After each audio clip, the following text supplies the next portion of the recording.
வராத ஹீரோவே இல்லை, உட்காராத ப்ரொடியூசர் இல்லை, உட்காராத டைரக்டர்ஸ் இல்லை. தமிழ் சினிமா எல்லாருமே அங்கே போய் அதை டச் பண்ணிட்டு தான் வருவாங்க. கோபுர தரிசனம் கோடி புண்ணியன்ற மாதிரி.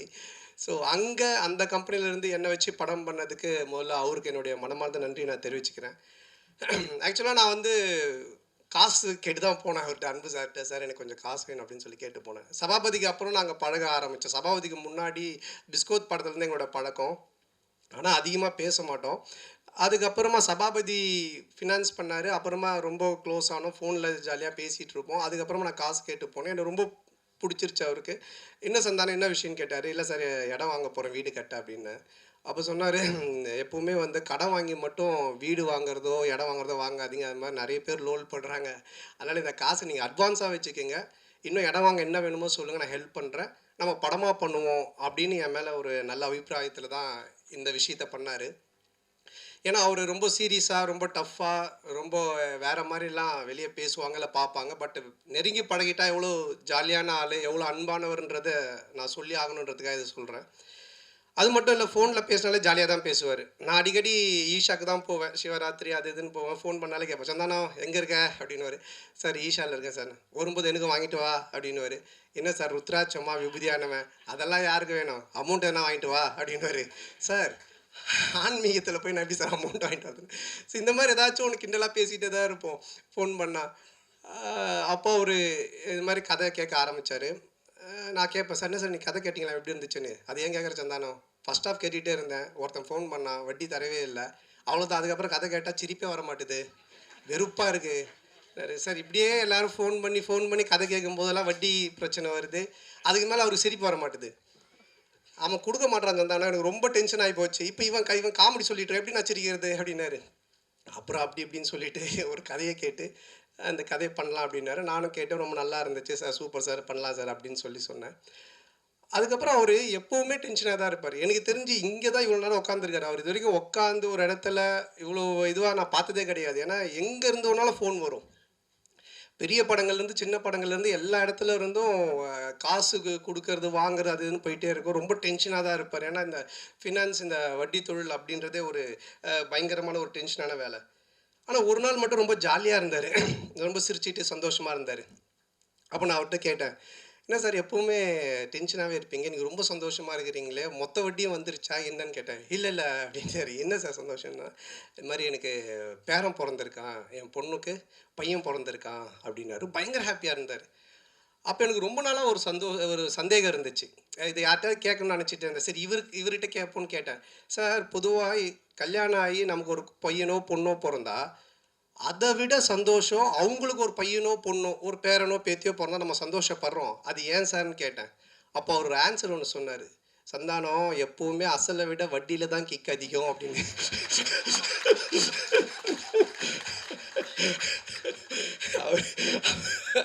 இந்த மாதிரி நிறைய ஃபோனில் நாங்கள் பேசி பஞ்சோம். அப்போ நான் நினச்சேன், சார் இதுக்கு நீங்கள் தான் கரெக்டான ஆள், உங்களை அடிச்சுக்க ஆள் கிடையாது சார் அப்படின்னு சொல்லிட்டு.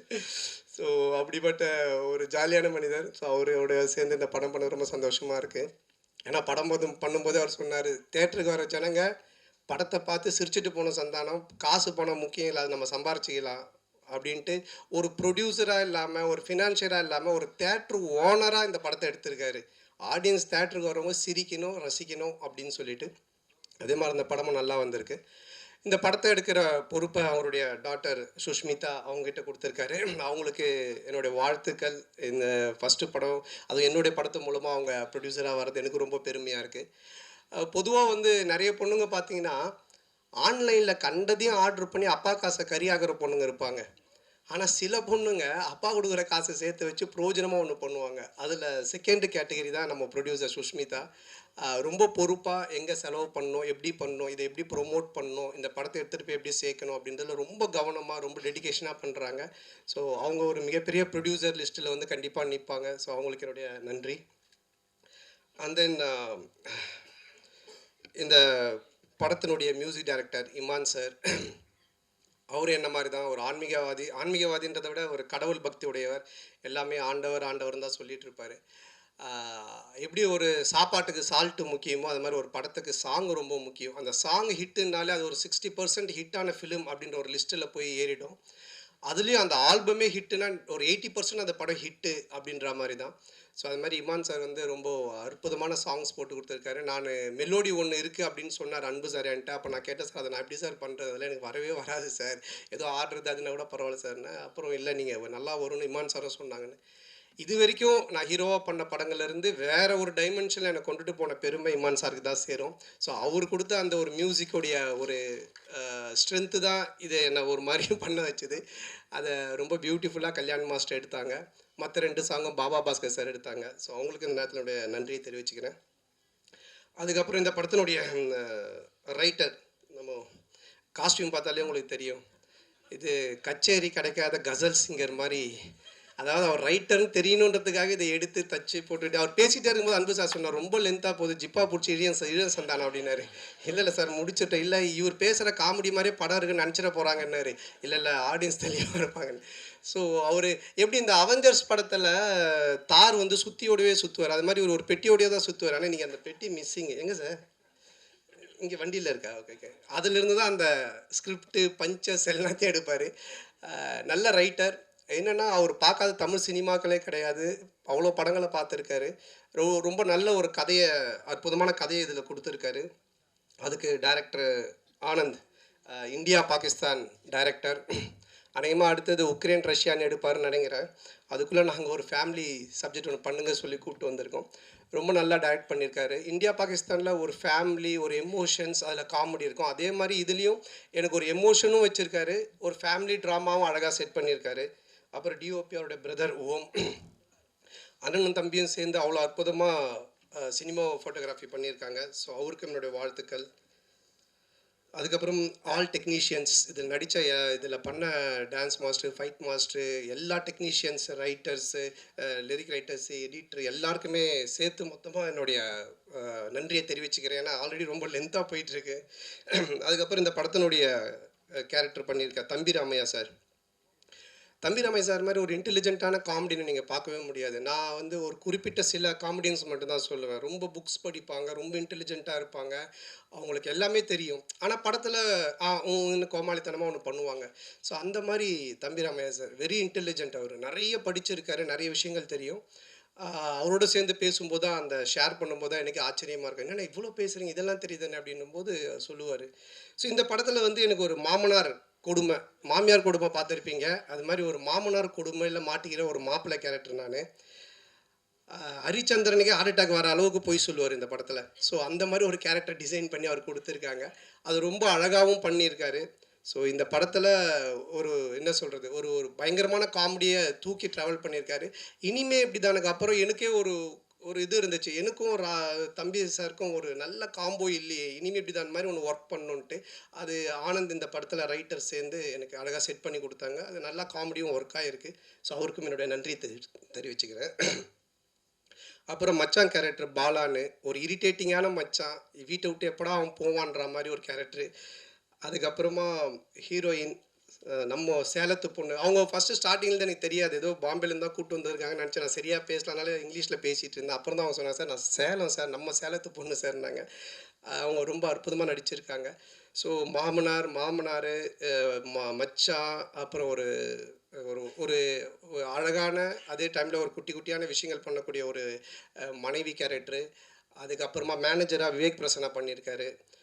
ஸோ இவங்க எல்லாருமே அதில் இருக்காங்க. அதுக்கப்புறம் என்னுடைய படம்னாலே ஒரு ஃபேமிலி காம்போ பேக்குன்னுவாங்க. இந்த பர்கர், பீஸாலாம் வாங்கினா கூல்ட்ரிங்க்ஸு, ஃப்ரெஞ்சு ஃப்ரைஸ் இதெல்லாம் தருவாங்க ஃப்ரீயாக. அந்த மாதிரி என்னுடைய படம் அப்படின்னு சொன்னாலே மாறன், சேசு, கூல் சுரேஷ், முனிஷ்காந்த், இப்படி எல்லாருமே இருப்பாங்க. ஆண்டனி, மனோபாலா எல்லாருமே. ஸோ அவங்க எல்லாருமே இதில் இருக்காங்க. அவங்களுக்கும் சரியான ஒரு கேரக்டர் எழுதி காமெடி பண்ணியிருக்காங்க.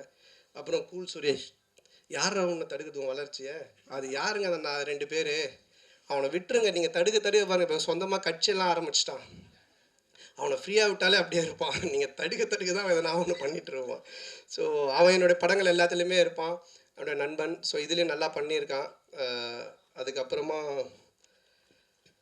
கட்ட குஸ்தி டைரக்டர் செல்லா, அவருக்கும் இந்த நேரத்திலுடைய மனமார்ந்த நன்றி. ஒரு ஹிட் படம் கொடுத்துட்டு, காமெடி ஜானர் படம் கொடுத்துட்டு, இதுலேயும் டிஸ்கஷனில் உட்காந்து நிறைய காமெடி சீன்ஸுக்கெலாம் ஒர்க் அவுட் பண்ணி கொடுத்தாரு. ஸோ அவருக்கு என்னோட மனமார்ந்த நன்றி. அப்புறம் இந்த படத்தில் ஒர்க் பண்ண அனில், மலையன் கோபி, செந்தில் சார் மற்றும் அந்த ப்ரொடக்ஷன் டீம் எல்லாருக்குமே என்னுடைய மனமார்ந்த நன்றி தெரிவிச்சுக்கிறேன். இப்போல்லாம் நீங்கள் பார்த்தீங்கன்னா, இப்போ இந்த படமே பார்த்தீங்கன்னா 90s கிட்ஸை பேஸ் பண்ணி தான் எடுத்திருக்கோம்.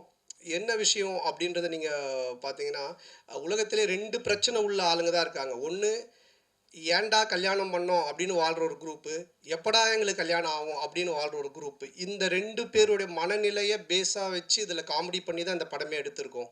ஸோ இன்றைக்கி ரொம்ப கன்ஃபியூஷனில் தான் இருக்காங்க யங்ஸ்டர்ஸ் எல்லாருமே. அப்துல் கலாம் ஐயா சொன்னாங்க கனவு காணுங்க அப்படின்னு. ஆனால் இன்றைக்கி இருக்க பசங்க ட்ரீமை பற்றி எங்கே யோசிக்கிறாங்க? ட்ரீம் 11 எந்த டீமு காசு கட்டினா காசு வருன்றதை பற்றி தான் அதிகமாக யோசிச்சுன்னு இருக்கானுங்க. ஸோ அதுக்கப்புறமா வாழ்க்கையோட ஸ்டேட்டஸை பற்றியே யோசிக்கிறதில்ல. வாட்ஸ்அப்பில் என்ன ஸ்டேட்டஸ் போட்டால் நம்ம கெத்தாக இருக்குன்னு தான் யோசிச்சுட்டு இருக்காங்க. ஸோ இப்படிப்பட்ட ஒரு மனநிலையில் இன்றைக்கி இருக்க ஒரு சிச்சுவேஷனில் இருக்கிற ஒரு 90s கிட்ஸ் ஆகட்டும், இல்லை 2K கிட்ஸ் ஆகட்டும், இவங்களோட லைஃப் ஸ்டைல் எப்படி இருக்கும் அப்படின்ற ஒரு பேஸ் தான் இந்த படத்தினுடைய கதையே. ஸோ இதை ஒரு ஃபேமிலி ட்ராமாவாக ரொம்ப அற்புதமாக பண்ணியிருக்கோம். நிச்சயமாக 2 ஹவர்ஸ் நீங்கள் தேட்டரில் வந்து படம் பார்க்கும்போது போர் அடிக்காது. இப்படி ஒரு குடும்பமா அப்படின்னு நீங்கள் பார்த்து சிரிக்கிற மாதிரி தான் இந்த படம் இருக்கும். ஸோ இந்த படத்தை மே 10th அன்னைக்கு தேட்டரில் வந்து ஃபேமிலியோடு பார்த்து ஜாலியாக என்ஜாய் பண்ணுங்கள். 2 ஹவர்ஸ் டெஃபினட்டாக சிரித்து என்ஜாய் பண்ணுவீங்க. அதில் எந்த டவுட்டுமே இல்லை. ஹாரர் ட்ராமா பண்ணியிருக்கேன். Vadakkupatti Ramasamy social drama, first time family drama. ஒரு மேரேஜான ஒருத்தன், ஒரு மாமனார், மச்சான், ஒய்ஃபு, மேனேஜர், இந்த டார்ச்சரில் அவன் என்ன மாதிரிலாம் வாழ்கிறான் அப்படின்றது எனக்கே ஒரு புதுசான ஒரு விஷயந்தான். ஸோ லாஜிக்கை மறந்துட்டு மேஜிக் தான். வந்து 2 ஹவர்ஸ் நல்லா சிரிக்கலாம். வந்து பார்த்துட்டு என்ஜாய் பண்ணுங்கள்.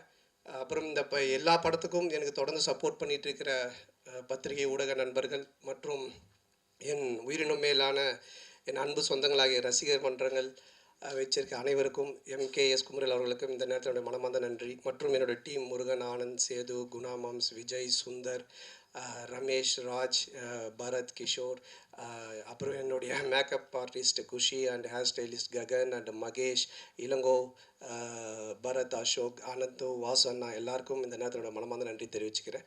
ரொம்ப நன்றி. தேங்க்யூ. தேங்க்ஸ்.